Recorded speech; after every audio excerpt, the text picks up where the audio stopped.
Relatively straightforward, I think. I want to draw your attention to four.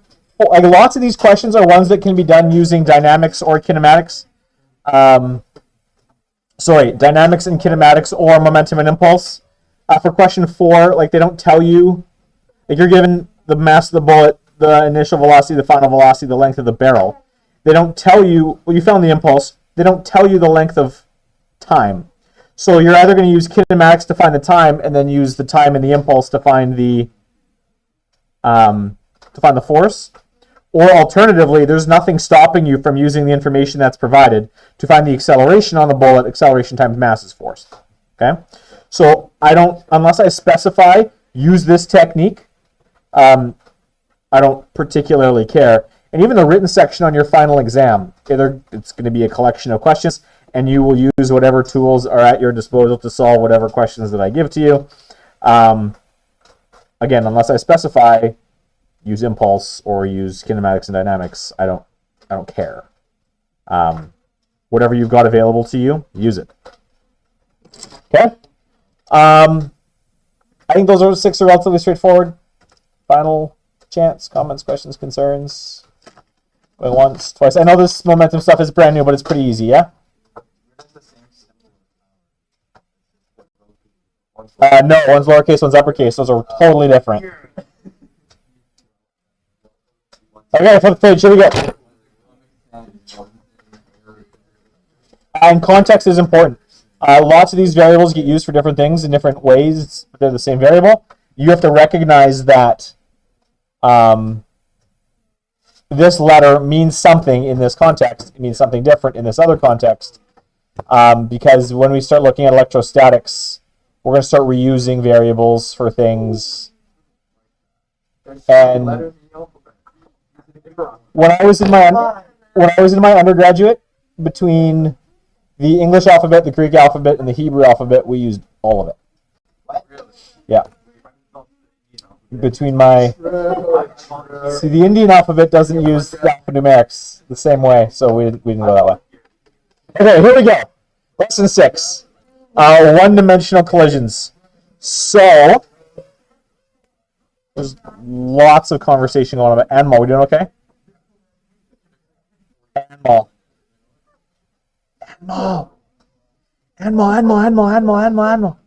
We doing okay? We good? You're just getting help on older stuff? Okay. I want to do this lesson real quick, and then we can go back to giving you that help, if that's okay with you. Also, you weren't here when I did my attendance question. So if you could find someone to act you in the movie that is your life, or to narrate your life, who's that person going to be? Chandra, is she going to narrate you, or is she going to play you? She's going to narrate. So Chandra is going to narrate the movie that is your life. Okay? That's a lot of responsibility, Chandra. Okay, here we go. So, collisions.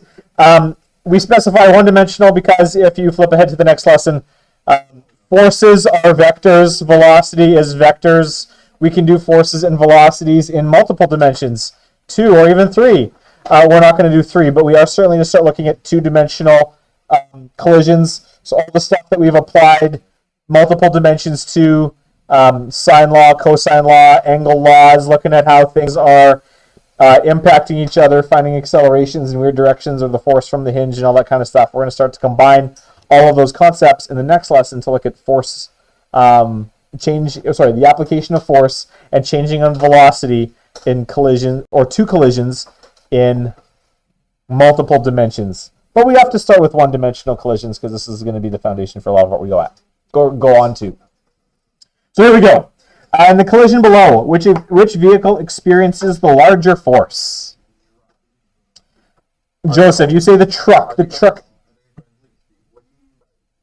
It doesn't specify. We can use if you're concerned about velocity, this one has the bigger velocity vector.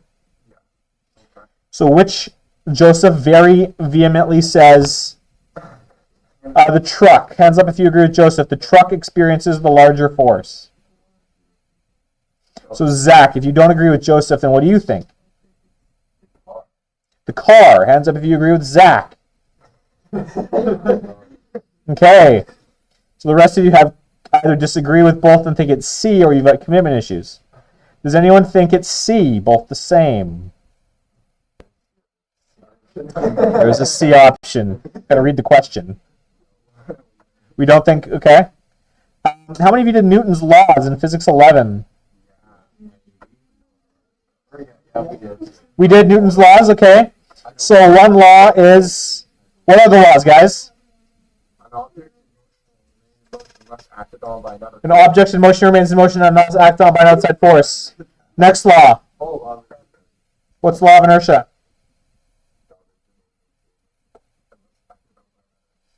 So that's the same law that Joseph gave. Okay, so what's the other? Okay, that's 1. We still have 1. F net equals ma. The sum of the forces are going to produce an acceleration. And the Newton's third law is what, Nathan? Each action has an equal and opposite reaction. So which vehicle experiences the larger force? Okay.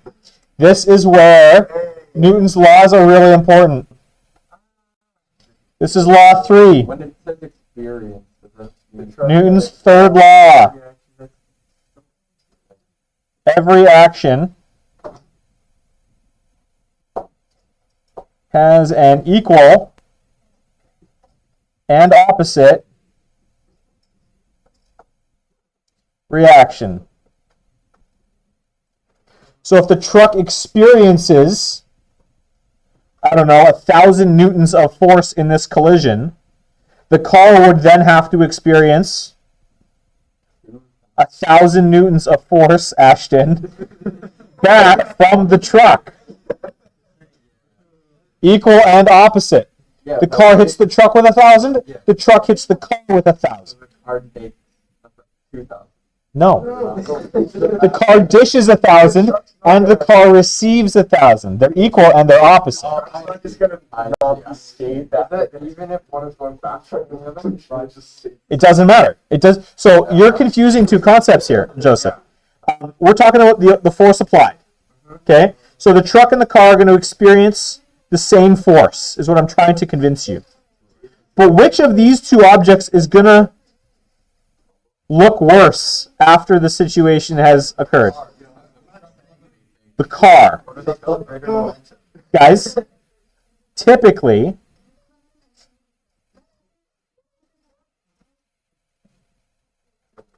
Genevieve, have you convinced her? And she has not convinced you? Okay. Which part has she not convinced you of? For the car, Yeah. it said that it would have like less force than the truck. not as big as a truck. Sorry, what would have less force than the truck?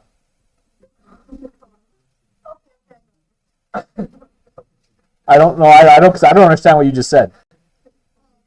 That's fine. Okay. Newton's third law is what we've got to really hang on to here, because it's going contrary. Because it's true, but it's going contrary to what you're experiencing in your head. You see this situation. We've seen it in MythBusters before. You've got truck. You've got car. Car gets completely obliterated by the truck. They experience an equal force, though. So something else must explain what you've witnessed. AJ. To the mass. So the truck has a much larger mass. So what is the truck? Truck has larger momentum. So what you're looking at then is the contrast in momentum. The truck looks like it's doing better because the amount of force applied by the car isn't enough to really do much as far as slowing down the truck. Truck's probably going to keep going. The car, on the other hand, because it's much lighter, even if the velocities are exactly the same, the car is much, much lighter. It has much less momentum. So it's going to be much easier for the truck to spin this car around or completely obliterate the car. The other thing that you're not taking into consideration is the engineering of both those vehicles. My Honda Civic back in the day was made mostly of fiberglass. Dump trucks typically aren't made of fiberglass. They're made of, interesting, I know, mind-blowing. And so my car is designed to crumple into a small ball. Was designed to crumple, and it did, sadly. It was parked in front of my house, and someone hit it in the middle of it. It was my little Honda Civic crumpled into a small ball. And the truck that hit it looked relatively fine. I got it. Oh, you probably It drove away. It had to look fine. Miss Doan, Mateus is here. Absolutely, yeah. Yeah. No worries. No worries. It drove away. It drove away. The engine of my car was inside where I sat, and the vehicle that hit it drove away. So the truck that hit my car had to have been fine. I didn't see it because it got away. Oh yeah, it was definitely a hit and run. But you've got to take into account all those extra things. You got to take into account the engineering. You got to take into account the fact that it's not just the forces that you're looking at; it's the momentum that you're concerning yourself with. Because you're not, my car and a dump truck in a head-on collision, the dump truck's going to keep going. But why? Well, it's going to keep going because it has more momentum. It has nothing to do with the fact that the forces are different. In fact, the forces are exactly the same. Okay, so you've got to be careful when we're dealing with things we know are true. We know Newton's third law is legit. So there's got to be extra holes in our understanding. Let's keep going. So why is it the car and the driver are almost always worse off? For all of the reasons that we have described. Let's say, I don't know, let's pick a value for the newtons of force in this collision. 1,000, 1 billion. Let's go somewhere in the middle. I'm going to say 100,000. Somewhere between 1,000 and a billion is 100,000. So let's say there's 100,000 newtons of force being applied by the truck. Well, Newton's third law would say, well, that would mean the car then has to apply 100,000 newtons of force back onto the truck. Okay? What's the mass of that truck? 1 million Times pounds. what? 30 kilograms. No. Oh, yeah. Wait, we don't measure. We're not using pounds, about kilograms.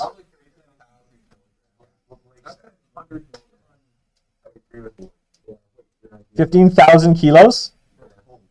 It's really heavy. And let's say for the sake of the numbers, we've got a 1,500 kilogram car. Even that's pretty heavy for a car. There's no way my car weighed 1,500 kilos. But for the sake of our example, well, those are the numbers that we're going to use. Let's look at y. F net equals ma is going to be our application equation for both of these. The truck, well, the truck experiences 100,000 newtons of force, but it weighs 15,000 kilograms. What's the acceleration then on the truck?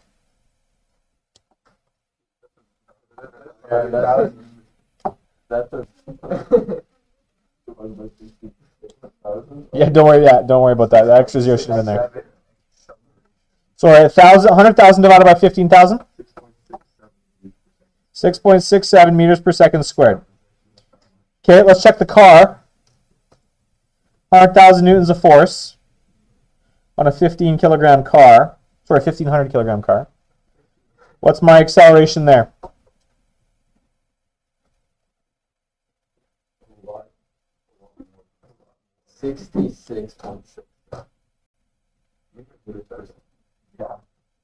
Substantially larger. It's not the force that's going to kill you, it's the acceleration that's going to kill you. Okay? It's how the force is going to change. The force is going to apply an acceleration, the acceleration is going to change your velocity. Either it's going to bring you from a standstill moving up a direction you don't want to go, or it's going to take you from a direction you want to go to zero. So is it really deceleration? Yeah. Well, it's going to be deceleration for a little bit, and that's going to be acceleration in the other direction. Yeah. Just like the principle is like when you're like break fall, right?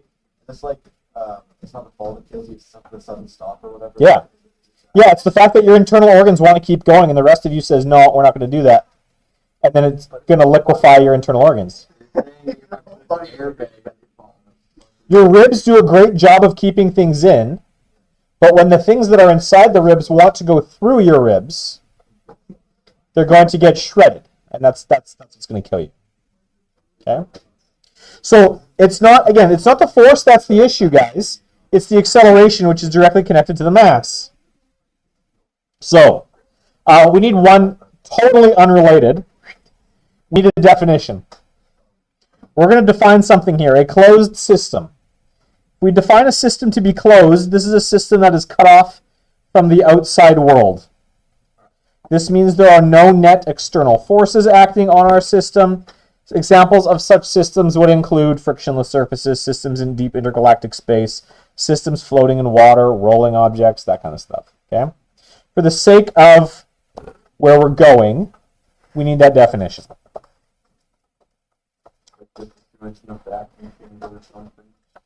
Yeah, actually, sometimes we're going to have to do that. Two vehicles hit each other in a vacuum chamber. How easy is that to set up? Not very, but for the purposes of what we're going to look at, let's assume that we have. For collisions in a closed system, okay, this is important. For collisions in a closed system, the contact forces are governed by Newton's third law. For every action, there is an equal and opposite reaction, which implies, the implication then, if my forces are equal and opposite, momentum change is equal and opposite as well. Okay? So if we know this to be true, if my two forces are equal and they're opposite, and I multiply them both by the same, by the collision time, the amount of time that my collision had to occur in, what I've got here is I've got my change in momentum of the initial vehicle is equal to my change in my momentum of my second vehicle. It's going to look something like this. I'm going to have momentum of one final minus momentum of one initial, and that's going to equal the negative of momentum 2 final minus momentum 2 initial. I'm just going to distribute that minus sign in. So it's going to give us momentum of 1 final minus momentum of 1 initial is going to equal negative of 2 final plus 2 initial. Now I'm going to add my 1 initial to the other side, and I'm going to subtract my 2 final to the other side, which is going to give us this expression here. Momentum of 1 finally plus the momentum of 2 finally is going to have to equal the momentum of 1 initially plus the momentum of 2 initially.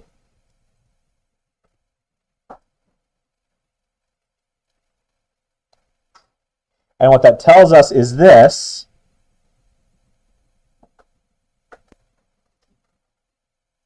Momentum is always conserved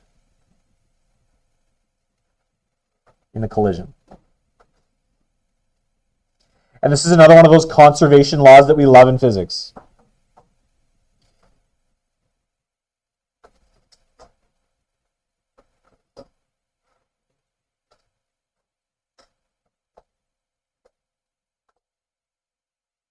Let's apply this to the unfortunate situation at the bottom of the page.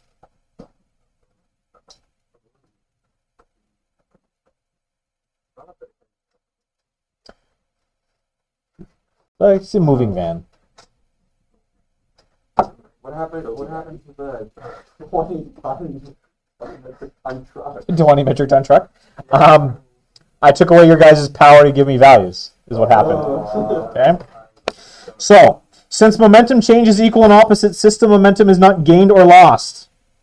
Momentum is conserved in a collision. We like this. This is important. The momentum just gets transferred from one object to the other. This is why and the applications of this happen in sports all the time.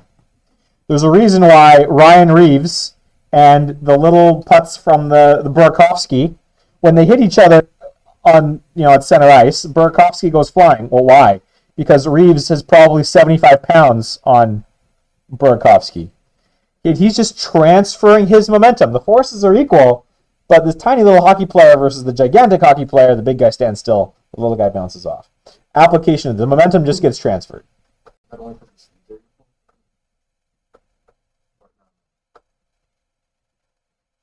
I don't understand the question, but that's okay. We're going to continue. So, if the conditions are such that the car and the truck end up at rest after this collision, how can we say that momentum has not been lost for the system? It's an interesting thought. If there is no motion afterwards, where did all of that momentum go? Let's take a look. If momentum is conserved, what that tells me is that the sum of my momentum initially is going to be equal to the sum of my momentum at the end, which we can see up here. I've got my 1 final plus 2 final equals 1 initial plus 2 initial. I'm just rejigging it because things happen initially before they happen at the end. I'm just flipping the equation. So the sum of my initial equals the sum of my momentum final. Let's go through here. So the momentum of my truck initially plus the momentum of the car initially, in this case, is going to equal what? If they're not moving, the momentum at the end is 0.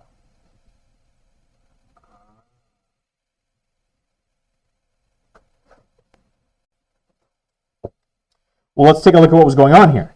Momentum is mv, so I'm going to have m1 v1 initial plus m2 v2 initial equals 0. The mass of my truck was 2,400. What's the velocity of my truck? 10 meters per second. Which way?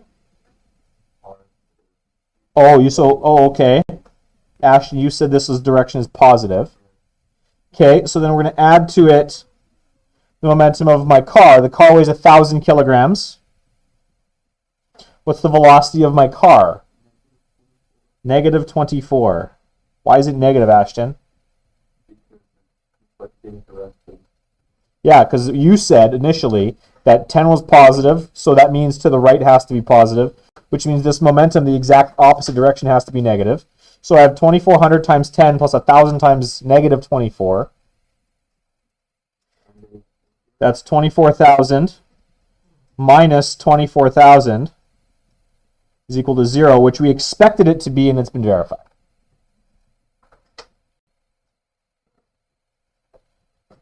So the momentum hasn't been lost. You just have the momentum of one canceling out the momentum of the other. Then the issue is not that this would be 0, then this is not true. Then there would be motion in this case. Be moving to the right.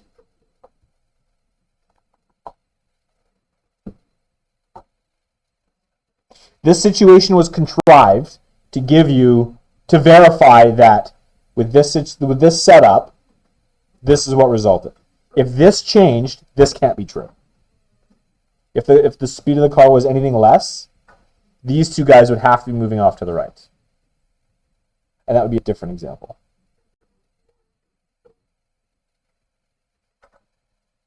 If this was greater, then the car would actually be pushing the truck backwards. That it adjusts the velocities are constant the whole time. But you're not putting on the brakes. Stopping yourself. There is no attempt to stop. These drivers are both asleep at the wheel. I'm just gonna keep pushing. Well, they slam into each other. In this case, they can't call it, but otherwise they would just keep moving in one direction because the velocities are still happening. Yeah. Well, no.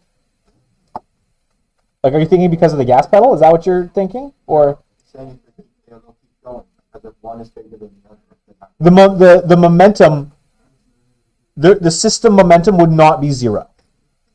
So it's the momentum of the system that would keep these guys moving either to the left or to the right. We don't know. They're gonna stop eventually, or they're not because they're not thinking about friction. We're talking about a closed system. Right. Again, all of these truths are stacking on top of each other. In a closed system, this is what we're looking at. So in a closed system, either they're on ice or we're ignoring the road for a bit. If I wanted to open up the system, take into account friction, what would I have to then add to this problem? No. If I want to start talking about friction, what conceptual, what concept, I'll say it that way, what concept am I going to have to bring into this problem? Nope. How do we deal with friction? Normal. Force gravity. Oh, it's another way we deal with friction. That's the same way. Sorry? No. That's dynamics. All of what you said is dynamics. That's one way that we've dealt with friction. What's the other way we've dealt with friction already this year? Like on Friday. Using kinetic and potential energy, because friction shows up how in energy?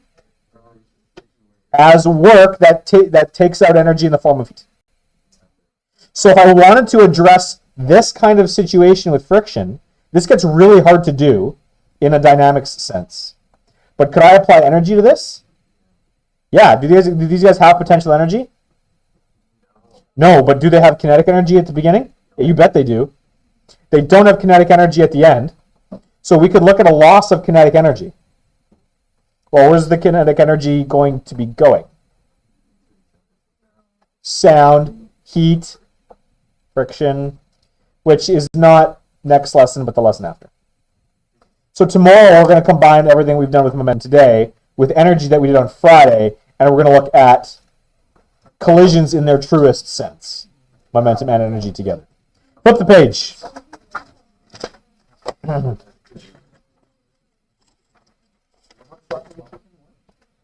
So, this formulation for momentum shows up right here. This is conservation of momentum.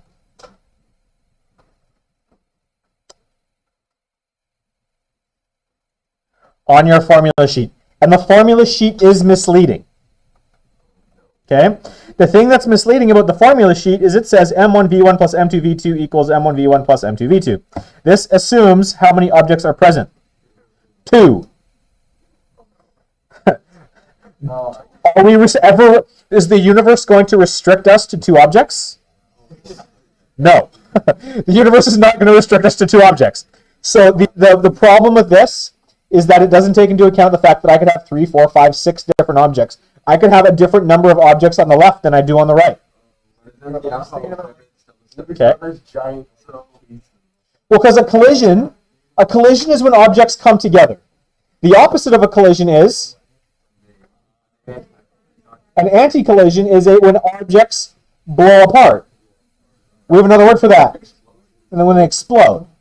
So explosions are just reverse collisions, and because they're equal and opposite, we can deal with them the exact same way.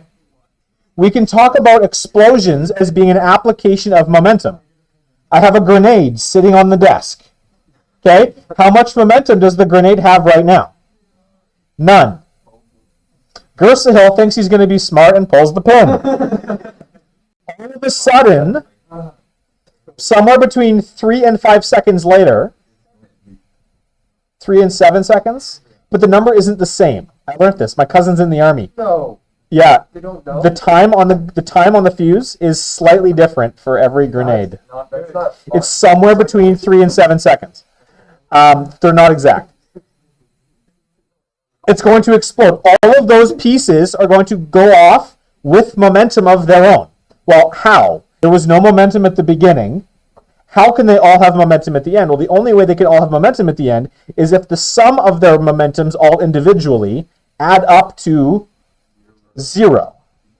So there's all sorts of interesting applications with this. This means now that you can create shaped charges. If I want something to explode in only one direction, I just have to shape it in such a way that the momentum adds a particular way to shape to send my object, the thing I'm trying to explode, in a particular direction. Like a firework or like a claymore is what I'm thinking of. You guys know what? Hands up if you know what a claymore is.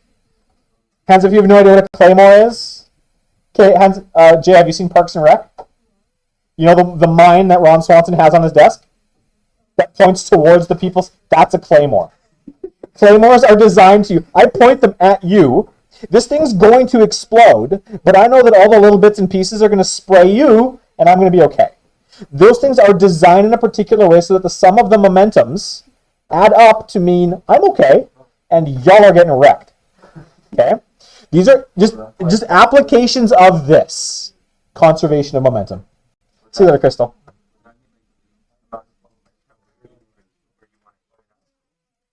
Well, okay. Well, what's a way to do that? The easy way to do that is if I want a whole bunch of really light objects moving very quickly to have the bulk of the momentum, what do I have to put on the back? Something very heavy. It just has to be heavy. If it's heavy moving slowly, it could still have the same momentum as a very, very light object moving very, very quickly. The bits and pieces that fragment in a claymore are not very big. They're tiny ball bearings. But all that was required is that they move very, very quickly, and now all of a sudden, I've shredded everything in front of me with very, very light, fast-moving objects, and that back plate that's very heavy, sure, it might slide back a little bit. It has the same momentum as all those bits and pieces going forward.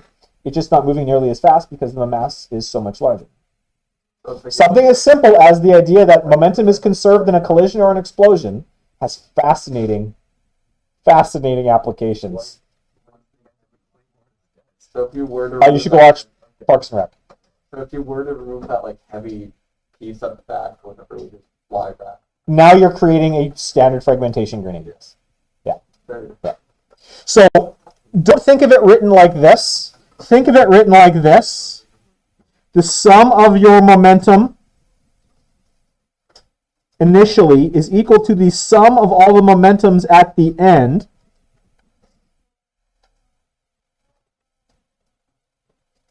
And this is true for all the objects initially and finally in the system. I'll zoom that in so you can see what I've written there. Okay, it's not just that M1V1 plus M2V2 equals M1V1 plus M2V2. That's boring.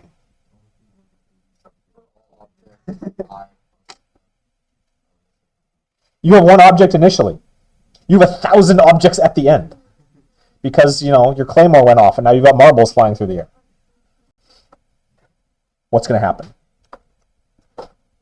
Thankfully, we have computers for those kinds of problems, but I'm going to give you small versions of that kind of situation. Here we go.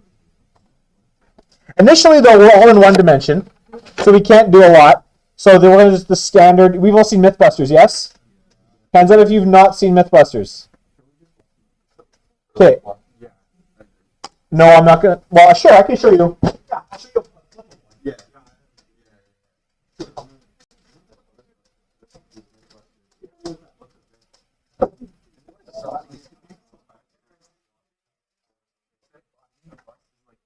Okay.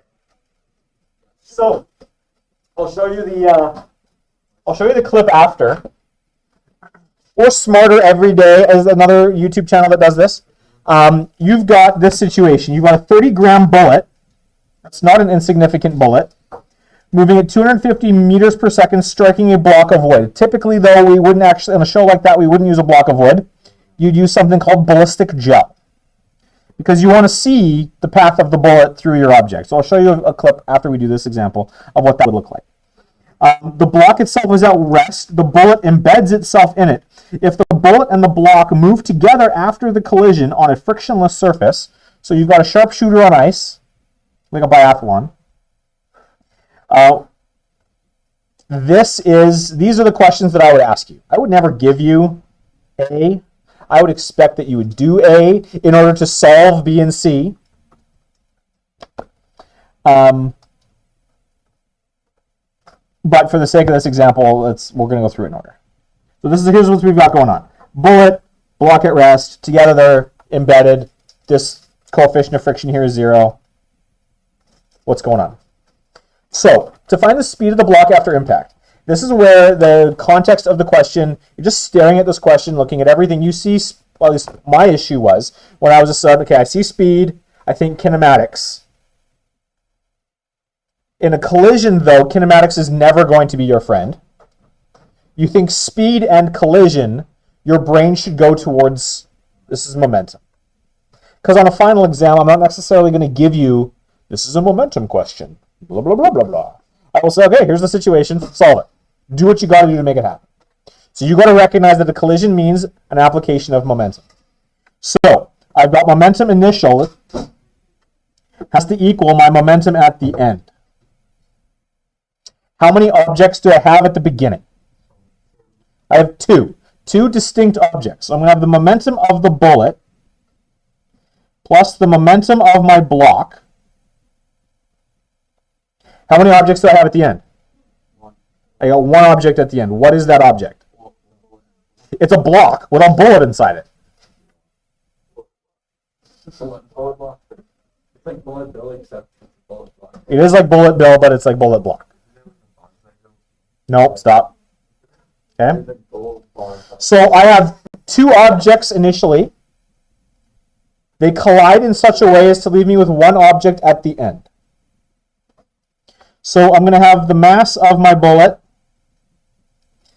times the velocity of my bullet is going to be equal to the mass of my block times the velocity of my block, and that's going to equal the mass of the bull block times the velocity of my bull block. Okay, the mass of my bullet is 30 grams. Let's add, I'm going to go back to the diagram. We're going to start adding some things in there. Mass is 30 grams. The conversion is divided by 1,000. That's 0.03 kilos. This thing has a velocity of 250. The mass of my block was 5. Its velocity was 0. So I can insert all of that information now into my momentum equation. 0.03 times 250 plus 5 times 0 is going to equal, okay? What is my combined mass? Yeah, I'm going to add the two together. 5.03. I'm assuming that no wood chips have flown off. I'm assuming that, I mean, those are all reasonable assumptions. What likely happened to the wood? Compressed or deformed. The wood doesn't necessarily have to go anywhere. It doesn't have to be an exit wound. Wood is compressible. So I got 5.03 kilos. I added the two things together, and I'm looking for what that velocity at the end is. So my mass is going to be 5.03 times the velocity of my bull block. Well, that's 0 right there. 0.03 times 250, well, that's just 7.5. Well, what's 3 times 75? Oh, okay. And then you add a 0 and take off 2 zeros.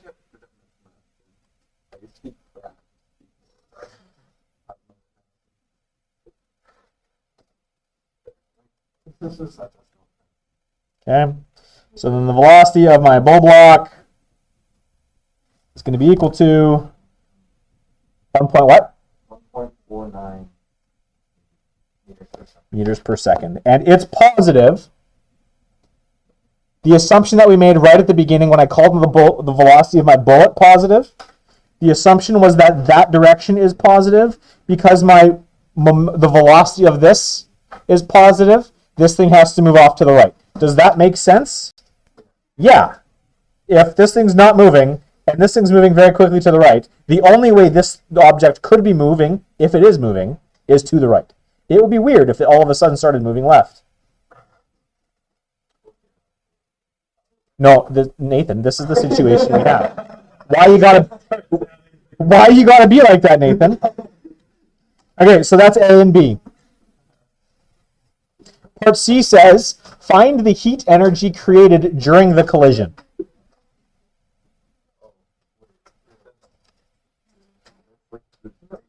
This thing. heat energy is going to, so it's the friction between the bullet and the block. I mean, of course there's going to be friction there. You've got metal rubbing against wood as the bullet embeds itself in the object. So, yes, the ground is frictionless. That's not where the heat's being created. The heat's being created internally. So we're going to have energy initial plus work equals energy final. As soon as they ask you a question like, find the heat energy, this is not a Q equals MC delta T because we don't do that in grade 12. This is a energy initial plus work equals energy final kind of situation. The heat is going to show up as what term in this equation? Work. This is where the heat is going to be located, in that work term. You know, Joseph, I appreciate that you're just continue just to blurt things, even if they're right or wrong. I don't care. Just keep going. Can't be any worse. Okay, so energy initial. What kind of energy does the bullet have at the beginning? Let's look. Kinetic and potential. If we call what 0? If we call the ground 0, then this thing has potential energy, but it ends at the same height. So potential energy is not going to change. So we're just going to straight up ignore that potential energy is a part of the bullet's total energy.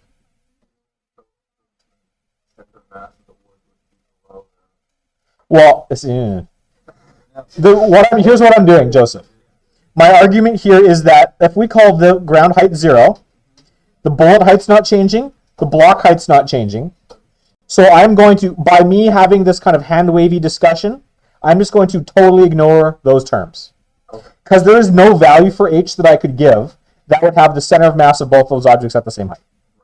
Either way, I would, if you're going to not allow me to be a little bit hand-wavy, I would have to include the terms for potential energy for one, the other, or both. Okay? So for the sake of not wanting to do that, my argument that the heights aren't changing for either object means I can ignore potential energy for all objects. Are we cool with that? Okay. So there's only kinetic energy at the beginning and at the end. So I've got the KE of the bullet, the block is not moving, plus whatever heat is created is going to give me KE for my bull block. Okay, so it's going to be half mv squared plus work equals half m total v total squared. That's going to be 1/2 times 0.03 times 250 squared plus work is going to equal half 5.03 times 1.49 squared.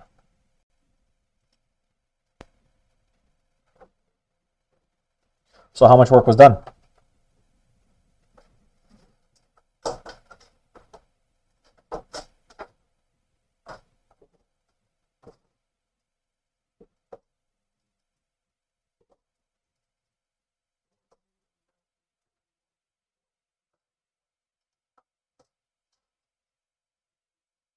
Someone verify that?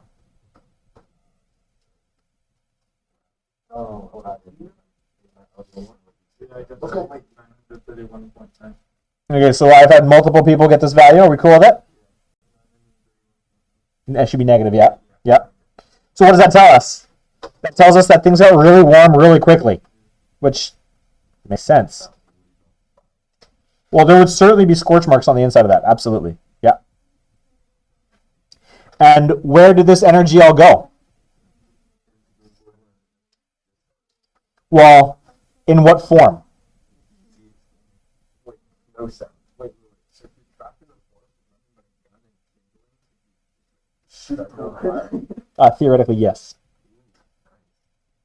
But actually, the better way to do it is to pull the trigger, find the casing, and then the casing of the bullet is what you should use to start the fire. Because the casing of the bullet's going to be outrageously hot, too.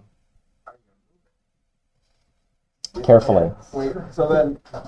Okay? So there's energy lost here. A lot of it to heat and sound. I mean, forest fires get started like that all the time, Joseph. Yeah, hunters in a really dry area. You're not keeping track of their casing. The casing goes flying off, lands in some brush. Grass, fire, boom, done. Forest burns down. Would there be any way to like just independently figure out like how much energy is lost specifically due to heat, specifically due to sound? Like later. Yes. Well, you'd combine the MC delta T stuff that you did in grade 11 with this. You'd look at the specific heat capacity of the bullet. You look at the specific heat capacity of wood. You'd see you could measure the change in temperature of both those things. You could find out how much heat energy was actually generated in the impact. The rest would have to be sent. Yeah, totally doable, but beyond the scope of what we're going to look at. Okay, flip the page. So we've got now a particular kind of collision. We have a collision where energy was not conserved. Energy was lost to heat and sound. There are classifications of collisions. There are 3 of them. 2 of them are kind of the same thing, but not really. You have what are called, I'll go straight here to 3. Perfectly elastic or elastic collisions are collisions where momentum and energy are both conserved.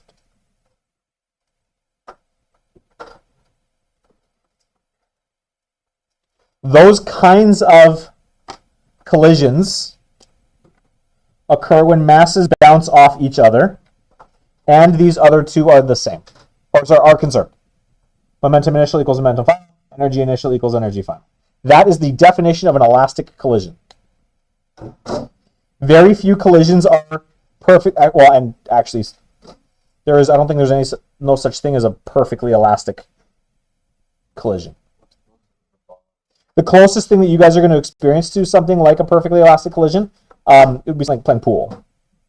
You hit the cue ball, the cue ball hits another ball. The impact between those 2 balls is going to be the closest thing you guys experience to that kind of situation, because it's a rolling object, there's no friction involved. I mean, the crack, that sound is going to take away some energy, but not a lot. Even in a vacuum, if you're playing pool in a vacuum, that collision would still generate a tiny amount of heat. There's no way for a collision to be perfectly elastic. But for all intents and purposes, we're going to analyze situations that are going to be as close to that as possible. Then we've got inelastic collisions, or considered to be partly elastic. Momentum is conserved. There's some loss of kinetic energy. Or you've got what's called a completely inelastic collision. A car crash where any collision where objects stick together is completely inelastic. In a way. Momentum is conserved. Nathan and everyone, Zach. If you look, guys, momentum is always conserved. In a collision, that is a certainty. Momentum is going to be conserved in the collisions we analyze. Well, in all collisions, momentum is conserved. But how energy is conserved or not conserved is going to be what changes. Kinetic energy is conserved in an elastic collision. Some loss of kinetic energy is going to occur in a partially elastic or inelastic collision. Completely inelastic means you have lost all kinetic energy that was present at the beginning. It is now all gone. Okay? That is a completely inelastic collision. Nope, we're not doing that. We're doing my example. We can do your example later. Okay, so here we go. Example 6. For the collision below, write the momentum equation, find the final speed of the 1 kilogram object, and then verify that the collision is elastic. That is not how I would ever give you that question on a test or final exam. If I'm going to give you a question like this, I would say for the collision below, what kind of collision is it? And you would then have to go analyze momentum and energy to tell me if it was elastic, partially elastic, or completely inelastic. So let's do it. Momentum initial equals momentum final. There are 2 objects to start. There are 2 objects to end. And we're going to call to the right positive because why not? I'm going to call this object 1. I'm going to call this object 2. So then this is object 1 and this is object 2.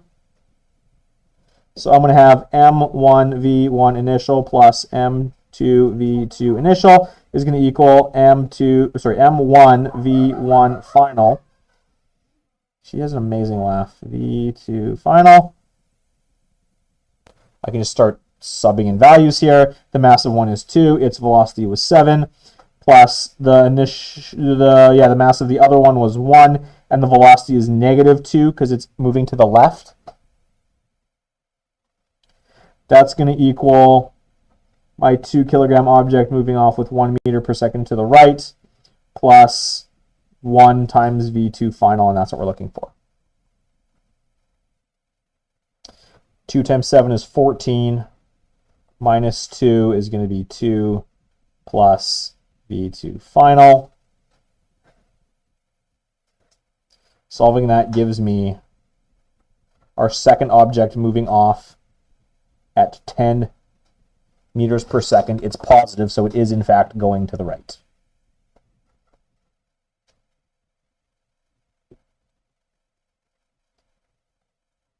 Comments, questions, concerns?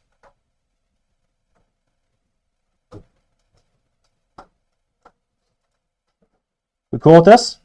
The results make sense? Sort of. Okay. Oh.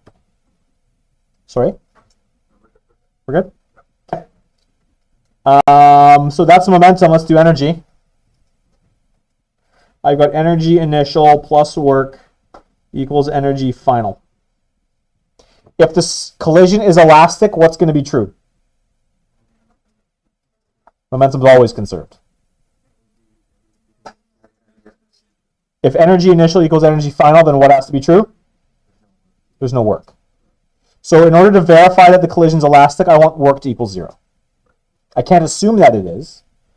We want to figure out if it is. So it's got to show up in our work energy equation. So all our objects are moving at the beginning. All of our objects are moving at the end. They're not changing height, so we can ignore potential energy. So I'm going to have KE1 initial plus KE2 initial plus work equals KE1 final plus KE2 final. So that's half mv squared plus half. That's 1, that's 1, that's m2v2 squared plus work equals half m1 v1 final squared plus half m2 v2 final squared. We're going crazy with the subscripts, but that's okay. It's necessary. Plugging in values. We're going to have a half times 2 times 7 squared plus a half times 1 times -2 squared plus work equals a half times 2 times 1 plus 1 squared plus a half times 1. Velocity 2 we found was 10 squared.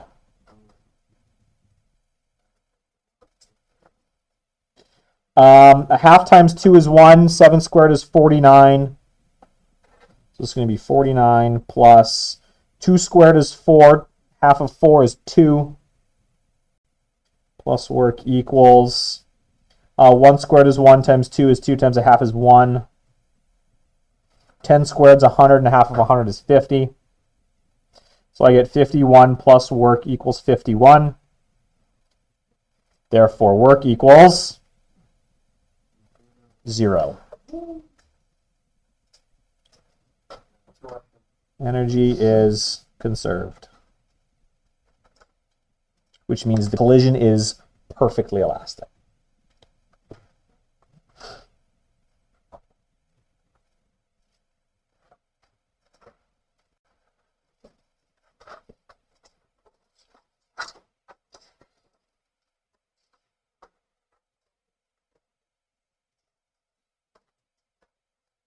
Flip the page when you're done writing furiously. We're doing some hand wavy bits here. Just some discussion on things. We talked about it before. Let's look at it again. An explosive kind of scenario. The diagram below shows 2 identical pop cans initially at rest. An explosive charge is detonated between them. The cans fly apart. What can be said about their velocities after the explosion? The velocities would have to be the same and opposite. Why? It's not why. They're identical and they're Because what's identical? the pop. What about the pop cans? The mass. The masses are equal, and momentum must be conserved. Momentum.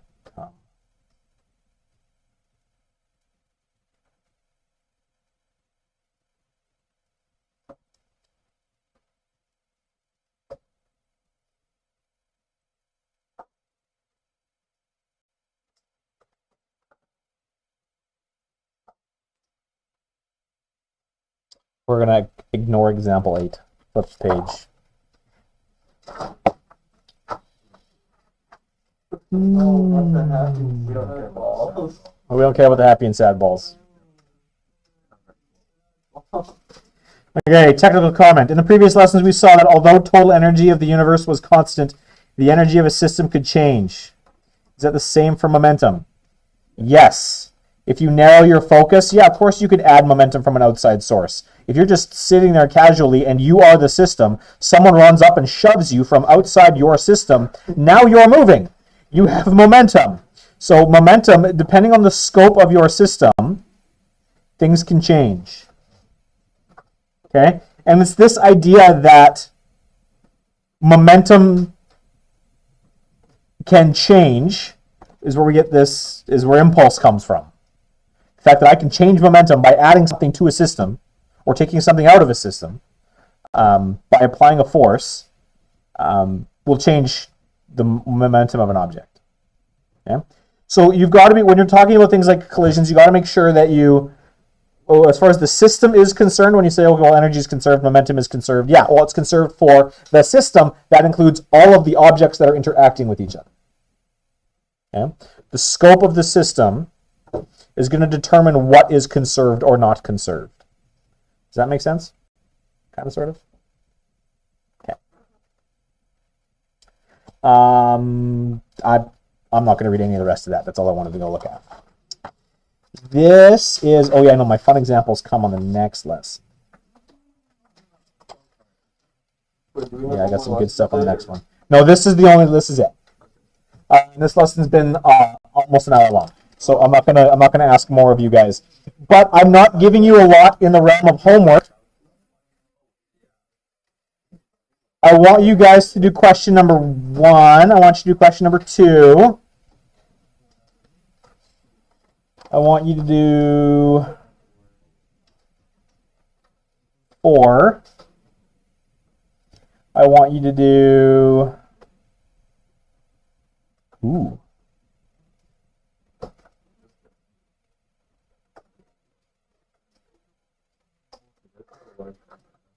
What are you betting about? How many questions I'm giving you?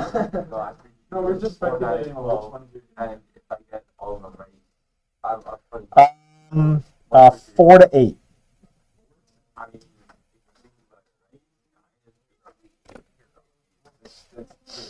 There you go.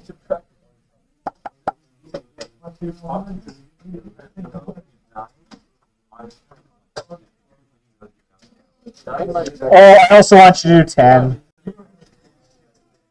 Okay, 10 is not a doing question, 10 is a thinking question. I know. That's why I want you to do it. No, we've definitely, because momentum is brand new and we're taking momentum tomorrow, I do definitely want you to spend some time practicing this stuff. There's a half hour left in the day. You should be able to get most, if not all of those done. I am going to show you. Yes, I'm going to show you. I thought about it, and it seems complicated.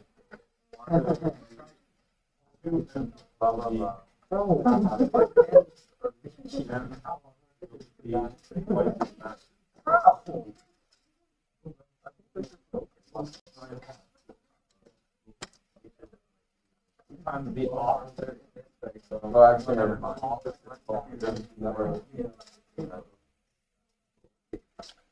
In question 6, guys, I want to direct your attention to a typo. That period should not be there.